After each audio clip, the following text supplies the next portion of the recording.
Good afternoon, Upper Sixth. So, we're here again. It's the research theme. This year, global clothing. So we will focus a lot on UK brands because that's what the case studies are usually around.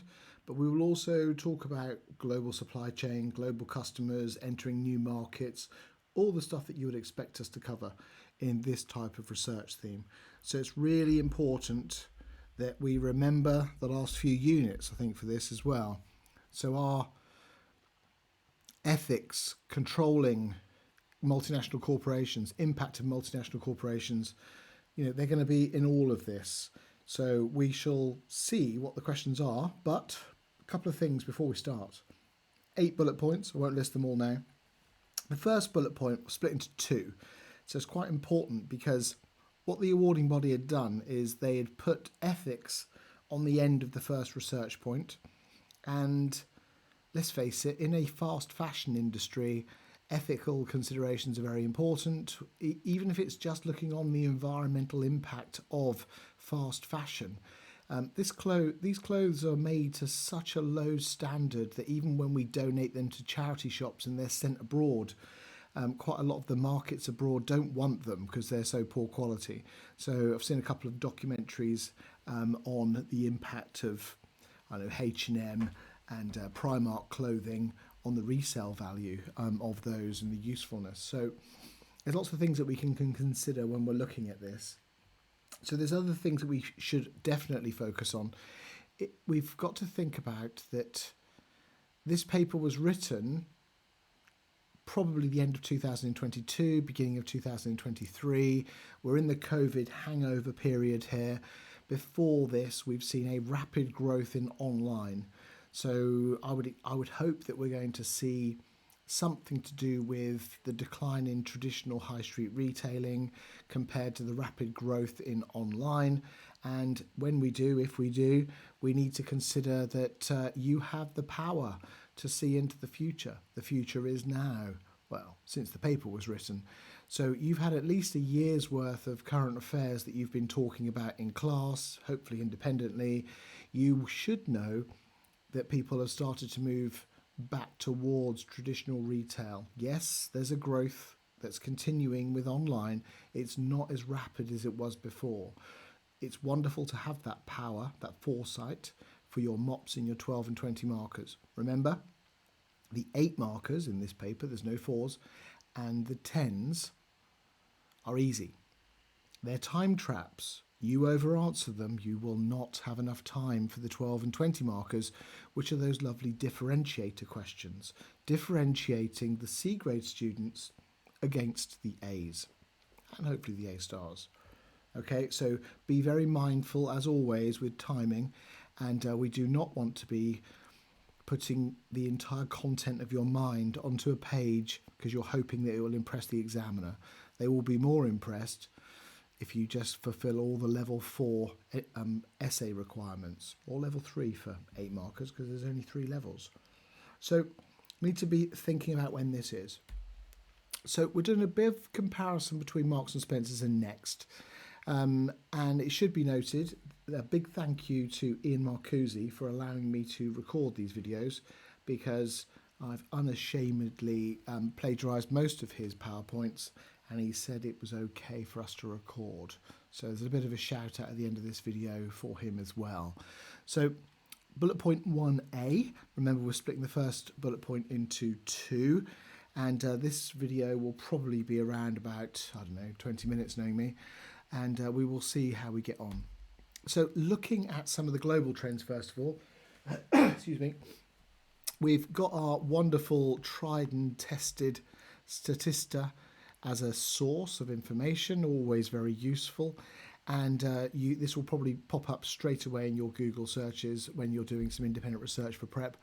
And it's very interesting to compare the different countries here. So if we've got total population size here, we can see that India is slightly larger than China now, and we can see the amount of spend. We know that economists don't like people, so they say per capita instead of per person.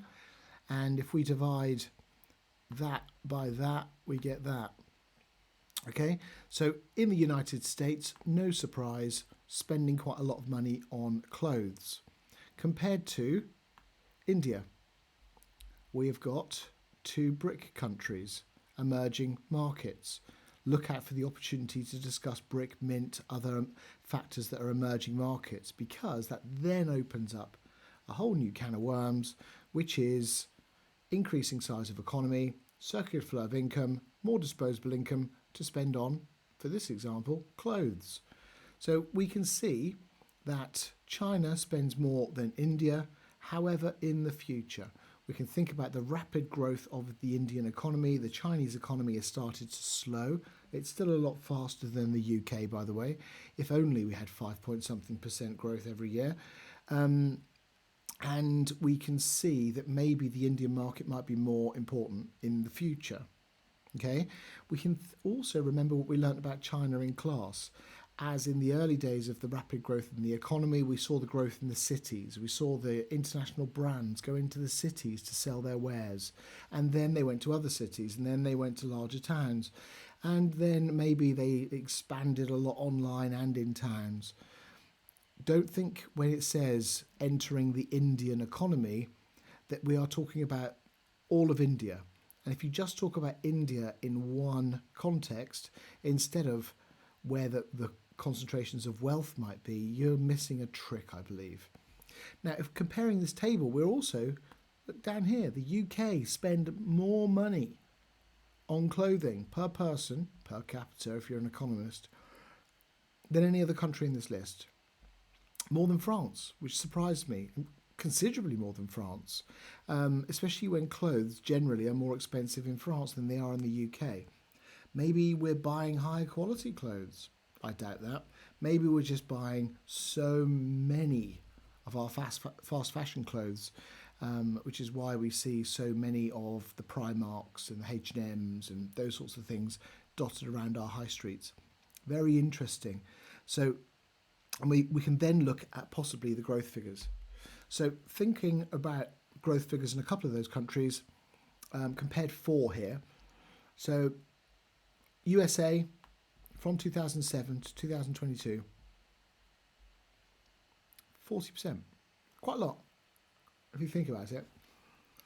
But compare that to Japan, a very wealthy country, one of the largest economies on the planet. Actually, the size of that economy, market size, has drastically reduced. Then we can see China rapid growth during those years, and India has improved quite a lot. So you could say these are the massive growth opportunities. We saw from the size of the market, there's a big difference there, that actually China's fast approaching the US and probably will overtake if their economy continues to grow. However, in the future, who knows? We look for those pestle factors, don't we? So lots of interesting factors there. Think about MOPS. Think about how these things change over time. Look for an opportunity to do a percentage change. And we should be thinking about where our customers would come from. Remember, new customers for us might come from customers that don't generally buy clothes in that sector. I'm thinking most people buy clothes unless they make them. It could be the frequency because they're earning more money. It could be that I'm taking customers away from existing competitors. Think about the different stages in the product life cycle, where they might be in their brand portfolio to do with the Boston Matrix, and then think about those strategies. For example, if China was my rising star market, I need to spend a lot of money on advertising to maintain this growth in market share, especially when I start growing physical stores into new cities. Okay, it might not just be about short-term profitability. Go careful for those TikTok style answers. So moving on to our physical stores, there are some really big players in here. So we're talking about global physical stores is the group that owns Zara and other brands. We also need to consider sometimes the conglomerates that we talked about. We've talked about British Associated Foods in class before, who are the owners of Primark. And it could be that we see that conglomerate argument More likely, I think, is going to be a company like this that has a number of clothing brands in different market segments. You have some of those economies of scale of running a global fashion company, but also you've got different brands in different market segments. Lots of companies, remember, will have their Hugo brand, and then they will have other brands that might be, so Hugo Orange, for example, might be the budget brand of Hugo. So we might see the same brand in different market segments, or we might go down the route of this company that will be in multiple market segments with different brands targeting different people. And maybe it's more important to do that because of how diverse the markets are that they're targeting. Okay, we then see Next is down here at $6.1 billion. We've talked about Lululemon in class recently, but Next is predominantly in the UK. A bit of global presence, not a lot. But on the grand scheme of things, competing with the likes of H&M, then actually they're doing pretty well. Gap have sort of exited the UK. There's a couple of them around, but most of them have closed. They've really struggled in the UK. Just because they're not on our high streets doesn't mean that they're not a very, very large and profitable company. Okay, so go careful with your generalizations. This paper scares me in some ways, not because it's going to be any more difficult than in previous years, probably the same. There's lots of brands in here that you could potentially come across that you think you know, and therefore if you overlook the case study, you will not do well. So go careful. Lululemon, when we talked about this in class, really important because remember the owner has bought the company again, wanted to take over after exiting because the new CEO took them into a more of a mass market. This could be a wonderful case study to do with mass versus niche. Remember, mass and niche is on a spectrum. It's not just two different areas. And Lululemon, according to their now CEO, was losing its way. Yeah, it's meant to be a fitness brand, and their CEO is very vocal about how he doesn't want certain people wearing the Lululemon brand, which might be a good move. It might actually just upset lots of people that have money to spend on clothes. We'll see how that works out over the next couple of years. Now, comparing this to our online, well, you can see by the background who's number one. We have a Chinese company. Walmart. I've talked about how large Walmart are. Now, not just because of their fashion, but you think about Walmart, the group, the revenue in 2019, I think it was, for Walmart was larger than the GDP for Nigeria. And Nigeria is not a small country. Okay, so you've got to imagine how big these firms are. Think about emerging markets. Think about the power and influence they may have over local politics, supply chains, all of those things that we might wrap up into economies of scale. Make sure you contextualize it, please. But actually think about that when I'm locating my factory in a new province of India. Okay? Maybe I'm going to India because it's cheaper. Maybe it's cheaper not just because of the hourly rate, but also health and safety, possibly. Lots of things that we can consider.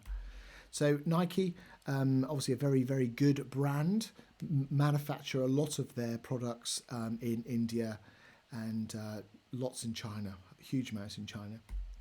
Another Chinese company. Now, I've said that no accurate sales figures are available. Well, there are for the US companies. And at this point, you should be thinking sources of forms of business, and you should be thinking about publicly available accounts. I can go on and look at Nike's accounts. I will struggle to do that for Shein. Okay, so we've got some publicly available data, which we will use as much as we can. We're never going to say in an exam that we don't trust their data, therefore it's a load of rubbish. We're not going to say that clearly, but if we've got something like no accurate sales figures, or this is an estimate or forecast, we're questioning the reliability and validity of the data. Most times the data is valid, So it's all about reliability. It could be that it's out of date, however, in the future. However, in 2024, this is what's really happening now. It could be that you've only got 2 years worth of sales data. It could be that Sheen's public performance data is an estimate. My gut feeling is the examiners won't be that mean, and they'll use data that they can actually at least help you understand that it's correct. So presume it's correct unless the case study says any different. Go careful with assertions. So moving on to other trends, we can see we've got 1.5 trillion worth or in the markets, the size of this market, if I can get my words out. And so we've got 40% of this online. And this is rapidly growing. But there are certain things that are changing because of some of those factors that we've already mentioned, which is quite important. Now, working from home is quite an interesting factor. I'll put the next bullet up because it says working from home there. So the market is changing, but will it continue to change as quickly as the data that's going to be in the case studies because of when this paper was written? And you just need to have a more up-to-date understanding than probably the data that you're going to be presented with. Because if it looks like it's a rapid growth, then maybe you'll be going, oh, end of retail, close all the shops, convert them into apartments. But actually, there are lots of trends that are bringing people back into the high street, which we can cover. Now, working from home is a trend that seems to be here for at least the medium term, because lots of companies, EY were in the news only 2 weeks ago, being criticised for tracking their staff because they want to get people back into work. So it was fascinating that they just are struggling to get people back into work. Now, this has actually had an impact on what we wear at home, clearly, and also what people are wearing in the workplace. Now, I'm sure our handsome male model there wouldn't get away with going in his pants and his Hugos and a nice smart jacket, unless he wants to look formal at home, I suppose. However, there are some trends that we're seeing in some of the data.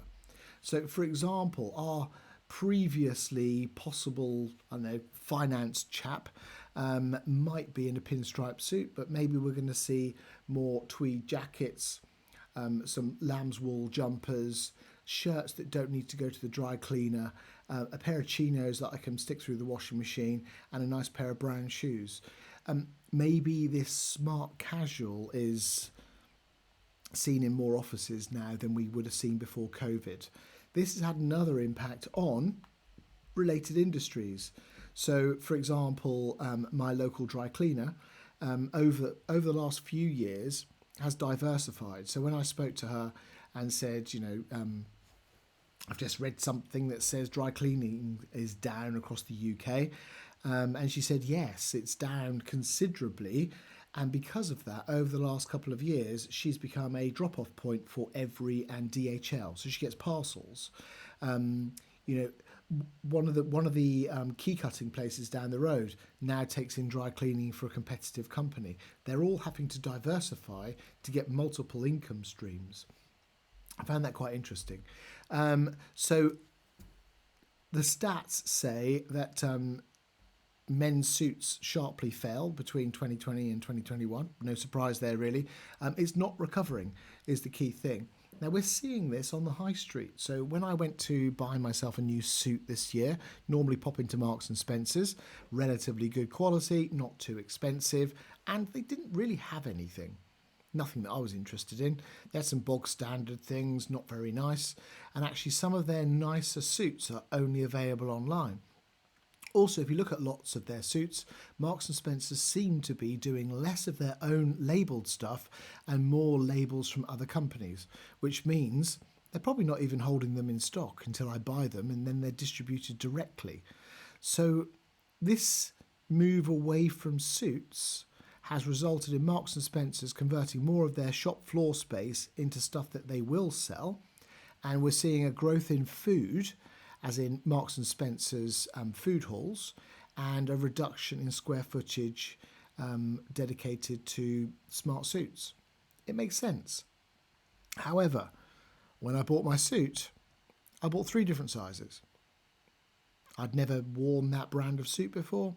I wasn't quite sure. I wanted a suit for in 2 weeks' time, and there was nowhere locally, I don't really live in the city, that I could actually go and try a suit on, which is what I would normally do. I'd go into M&S, pick up about 5 suits, and then pay for one, and obviously put the other 4 back on the shelf. So that's very, very important, because when I bought those suits, I tried most of them on. I kept one. I threw the rest back in a box. I then sent it all back to Marks and Spencer's or their distribution company that they use. They would get it back into a resellable state, because I literally threw it back in a box, and then they will store that.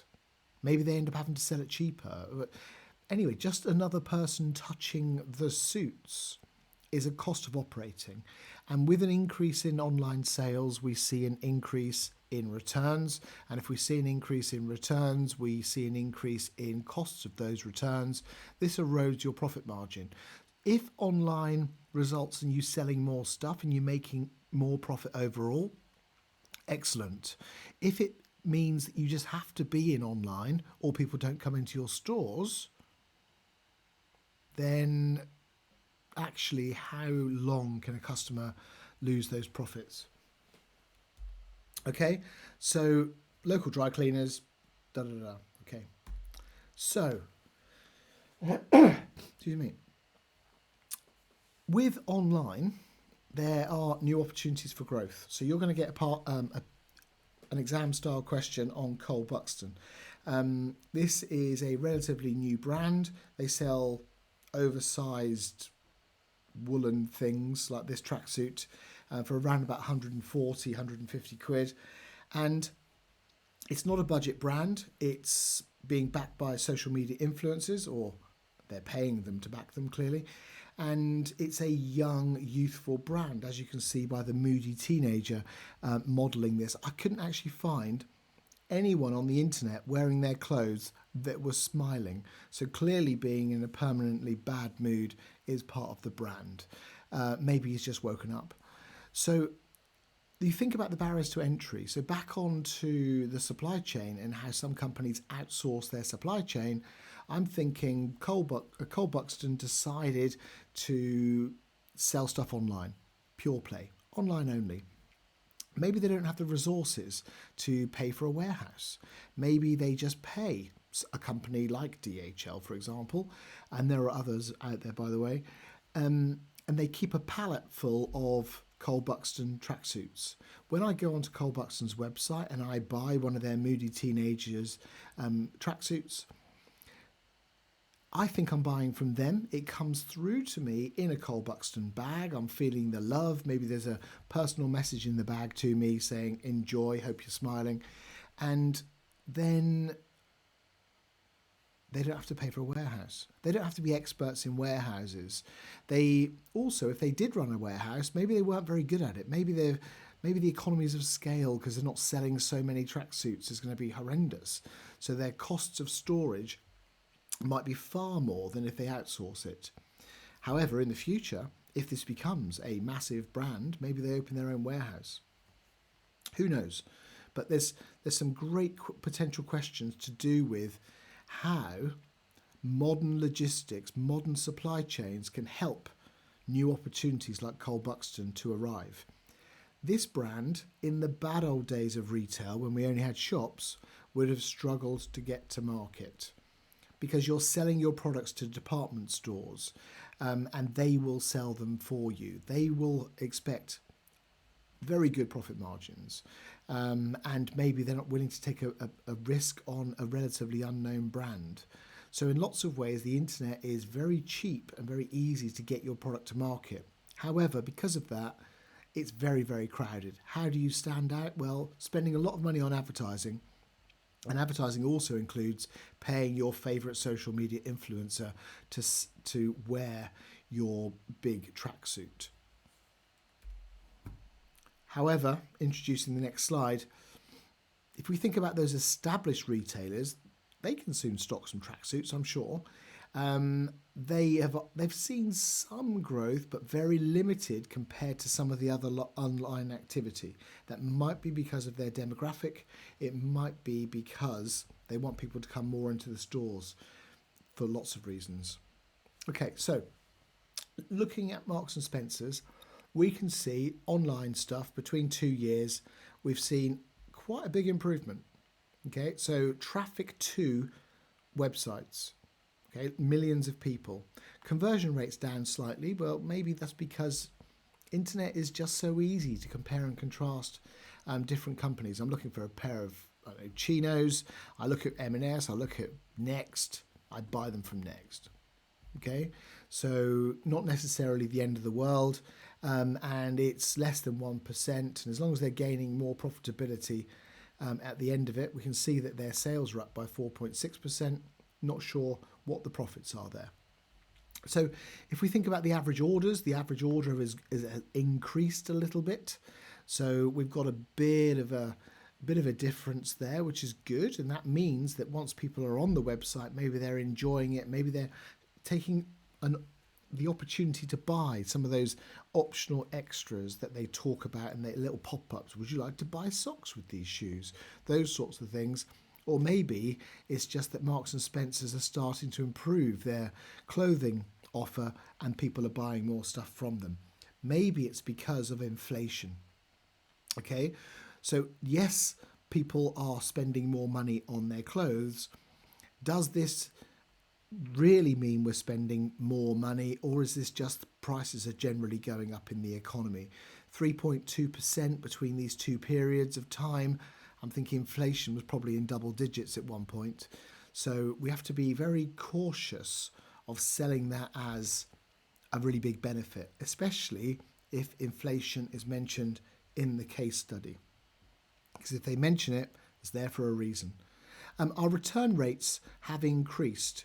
So 30%, yeah, so pretty much a third up here now, are coming back to the distribution centre. Now this is extra costs, possible extra damages. So you know when you've had something through, well, if you buy something online and it looks like it's been opened, I get that little sinking feeling in my stomach. I want new products for the new price I'm paying for them. I don't really like the idea of someone else trying my stuff on. It might be a bit naive of me, but it's very important that you create this newness image of it being new to consumers. Well, that takes time and sometimes money to refresh these products so they're ready to resell, especially when you've got terrible customers like me that literally just throw things back in a box and hopefully it doesn't actually get damaged. So there's lots of things here. If this continues, then however in the future they might be losing significant money. This is very interesting. This looks a ridiculously high amount of returns, but compared to some other sectors, some other retailers, this is quite low. There are some other fast fashion retailers that sell online. They get around about 50% of their products back. So that is a significant cost to a business. Bad cough. So now looking at Next, their accounts are very helpful because they split it into online and physical. And we can see that physical, slight improvement. But look at this as an opportunity to practice your wonderful skills related to percentages. So what we can see is if we do a simple percentage, so the total sales for 2023, 2,383 million. And if we do 885 divided by that times 100, it's 37.14%. This is a good chance to remind you, two decimal places always in calculations, unless the question says differently, because you have to do what the question says, and remember your unit descriptor. If I forget to put a percentage on the end of it, I will lose a mark. I could be talking about 37.14 bananas. So get your units right. Two decimal places. Okay, if you see numbers, do a calculation. Very important.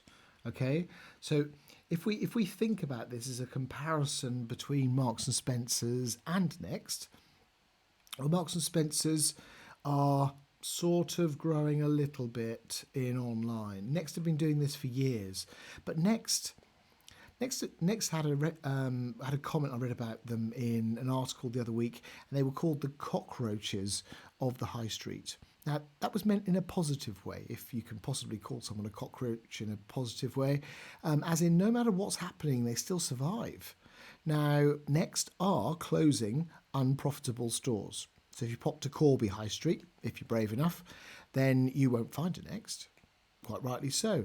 If you pop to Bedford, I believe that they've closed their Next as well, or they've just used the one in the retail park, which is just outside of town.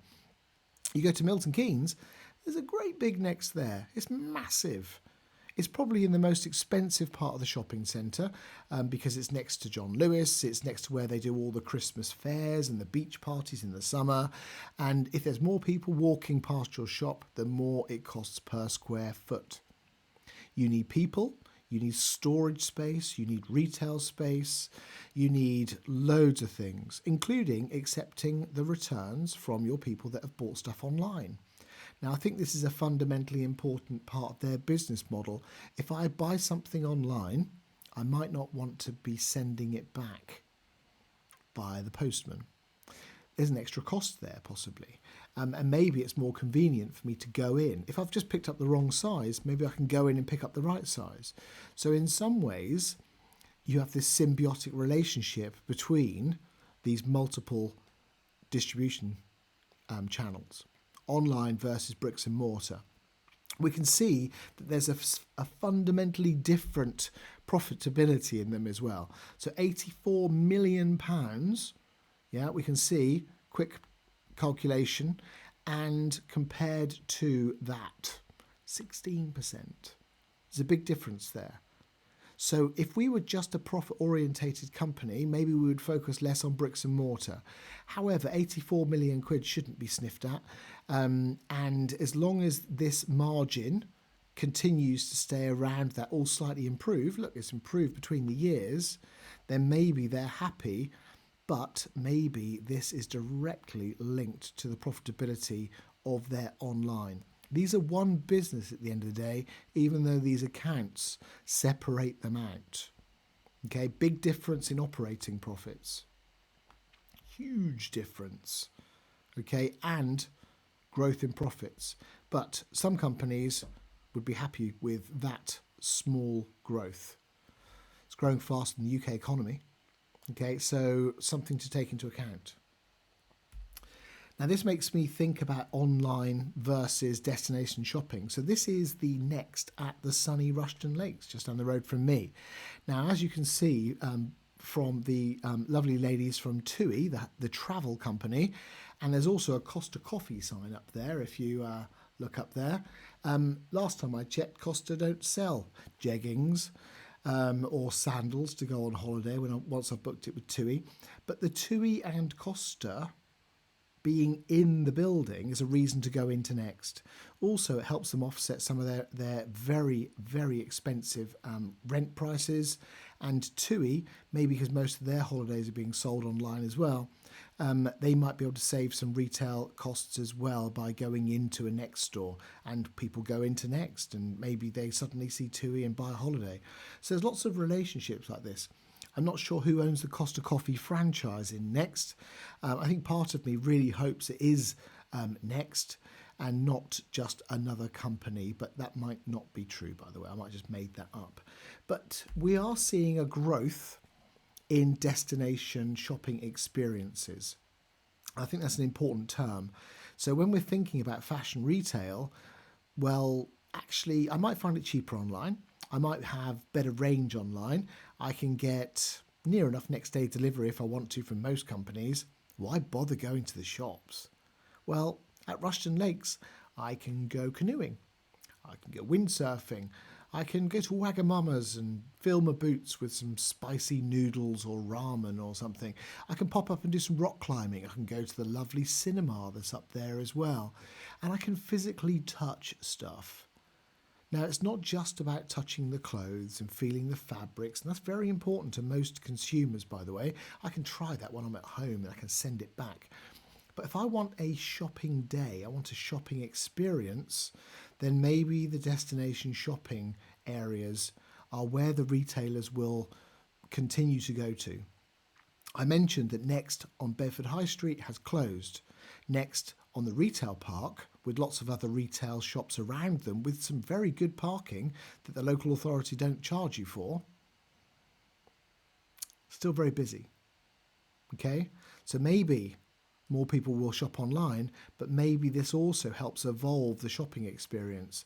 Now think of fashion areas in London, okay, and just think about how there might be a range of different fashion brands all in one area. Are there any areas that focus on luxury brands? Just down the road from our school is clearly a destination shopping area focused on luxury brands. Okay, it might be discounting them, but it is focusing on them. So these experiences are quite important.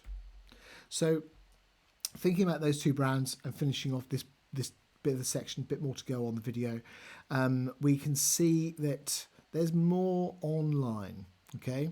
A lot more online if we think about Next, and a lot higher profit margins, unless you compare it as this symbiotic relationship against two different parts of a brand portfolio. I would be tempted to use the language from Boston Matrix, thinking that my online sales are potentially my rising star cash cow, and my retail bricks and mortar are my cash cow going into dog stage. Okay, depending which retail stores we're opening and closing. So you have to think about that. But when you think about Boston Matrix, you think about how different brands in the portfolio or different products in the portfolio can support each other or possibly damage each other. If I go into a retail store and I get a bad customer experience, personally, I'm never buying anything from their website. So if you can't do retail properly, super dry, move online, which is probably what's going to end up happening after their troubles with debt. So, yeah, so the trend in your papers are probably going to look like it's more moving towards online, but however, in the future is now. We know what's happening at the moment. It might be that the companies resist this, like our Primani examples, and yes, they get stuff returned, but they get a lot less of it compared to some of their fast fashion competitors like H&M, for example. It's so easy to return things, which means it's so easy to return things. If I physically need to go to a store and return it, I'm less likely to do it, even though people do take stuff back to Primark. When I walk into Primark, I pick up a great big netted bag. I could literally fit one of my children in this bag. It's so big. They've obviously got big expectations for my level of shopping. Then I walk around the maze that resembles a jumble sale, and there's just stuff everywhere, and competitively priced, and up-to-date fabrics, patterns, not being sold on the internet, not being advertised, other than I'm sure we would have to be naive to think that they don't pay some social media influencers to do something. But what a wonderful business model. Their profitability is through streamlining their costs. Don't spend anywhere near the amount of money on advertising that Next do. They do not have an expensive returns department because they just take it into the shop, and then the shop hang it up and sell it again, or throw it in the bin if it's not worth it. Lots of these stores have just got shredders out the back of their stores, and they just stick the clothes in a shredder so the staff can't sell them on eBay. So we're going to finish off by talking about social media influencers. This is where I struggle a little bit since I don't follow any of them, but I'm sure people in class can help me. If not, I'll get one of our lower sixth in who's really all over this. So there's a 100-page McKinsey report, which I'm going to share with you as prep. I'll probably split it between different people in the group, and then you can do a group presentation on it. There's no ways we can get through all 100 pages in class or you doing it on your own. So we'll break that up into a group task. We'll call that a change maker skill, hey? So 65% of consumers rely less on fashion influencers. This doesn't mean that they don't rely on them or they don't follow them or they don't influence them at all. It's just that this is a perception that they rely less on them. And the reason for that is they don't trust them as much. They know how much money some of these social media influencers earn because of sponsorships. And actually, when someone's telling me to use some skincare product or to wear a certain t-shirt to look cool, then why are they doing it? I think we're a lot more savvy than we used to be over those sorts of things.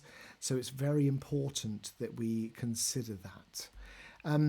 So roughly 30, so the engagement rates with Instagram, for example, is roughly 30% less than it was a year ago. Okay, so you have to think about that. People are just getting tired of, traditional influence marketers, and all they'll do is just reinvent themselves in line with whatever the market wants. These people aren't stupid, and neither are the marketing companies that support them. So companies need us to buy stuff. They need to sell stuff to us. Most of them advertise like crazy, except for the Primarks of this world. And if their market share starts to dwindle, they'll soon change the way that they market to us. So you have to think about the oversaturation of marketing. And if I'm constantly bombarded with stuff that's so obviously trying to sell me stuff instead of what I'm trying to learn, or trying to get from a video, then we get a bit tired of it. So thinking about those influencers, the same report, however, look at this for a figure, they're expecting it to go up to 21.1 billion. That's a huge part of the marketplace, and in comparison to what the UK market is, 75 billion or something. That's 26%, roughly. How dare I use the word roughly? Actually, it's 25.79%, remembering my 2 decimal places and my descriptor, so I can get all those marks in those cheeky calculation questions. There are no 4 markers in paper 3, but there are 8, 10s and 12s and 20s that might ask you to do some calculations using the data in Extract A. If it's numbers, you're doing calculations or you're going to get capped. However, lots of the social media influencers have got a personal story. It's quirky, it's funny, vulnerable. I'm quoting the report here. And they talk about Alex. 6 million people on TikTok, probably a bit more now because the report's a bit old. And they're talking about vulnerabilities and talking about her life and the things that she's gone through. This is the sort of thing that people might be following, and on the back of that, there is obviously lots of opportunities to sell you stuff. So, even though it looks like their influence is starting to decline, it's still really, really important. Okay, it's really important. It's a really important marketing channel. I'm hoping they don't ask any questions in the paper about influencers, because I think some of you might get very excited over this and accidentally not answer the question. So be very, very careful with social media influencer questions if they come up. I'm scared of them. I'd much rather you have a question on something that's a bit unfamiliar, so it reminds you to make sure you critically evaluate that case study, or you might miss your grade that you're after because you might waffle too much on this question and therefore leave the second 12 marker blank, which we don't really want. Okay. Sponsored by? No, it's not. It's not sponsored by Ian at all, but a special thank you to Ian. It would be rude not to mention his website. He's not paying me or anyone else, but he has given us quite a lot of, most of the content in the PowerPoint so far. So I thought I'd mention his website. Look at that. Not that I'm a social media influencer. I'm just a Dalmatian.